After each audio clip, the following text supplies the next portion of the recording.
sekarang. Kalau saya nggak minta tolong Bang Charles datang ke sini tiba-tiba bubar kampung. Calon Gubernur Jakarta Ridwan Kamil kembali mendapat penolakan saat berkunjung ke Jatinegara pada Jumat 6 September lalu. Dilaporkan penolakan itu terjadi lantaran tidak adanya izin atau pemberitahuan dari Badan Musyawarah atau Bamus Betawi ke ormas setempat, yakni Forum Betawi Rempuk atau FBR.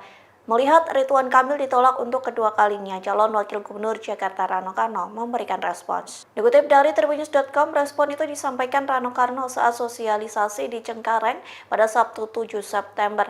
Rano Karno menyayangkan insiden penolakan yang dianggap ekstrim. Ia menilai semestinya warga sebagai tuan rumah menerima tamu tersebut. Namun kader PDIP itu juga menyinggung soal adab bertamu. Menurutnya perlu ada pemberitahuan warga setempat terkait apapun acara yang akan dilakukan di wilayah tersebut.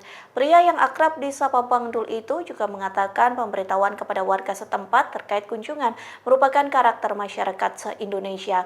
Sehingga ia berharap tamu yang akan berkunjung memberikan pemberitahuan sebelum bertamu. Di satu sisi, Ketua Bamus Betawi yakni Eki Pitung mengatakan permasalahan tersebut dapat diselesaikan. Bahkan masing-masing pihak dapat saling memaafkan hingga acara dilanjutkan dengan lancar. Ya apa ya, setiap pilihan itu kan ada konsekuensi. Tapi nggak usahlah kita ekstrim penolakan. Sebagai tuan rumah, kita harus menerima tamu. Tapi memang minimal tamu kasih tahu, mau datang. Jadi nggak kaget kan, makanya coba sekarang. Kalau saya nggak minta tolong Bang Charles datang ke sini tiba-tiba bubar kampung. Itu aja sebetulnya. Tapi pada dasarnya karakter masyarakat Jakarta dan sama karakter masyarakat Indonesia. Kalau datang ya mau kasih tahu, jadi kita siap-siap. Itu aja gitu. Download Tribun X sekarang.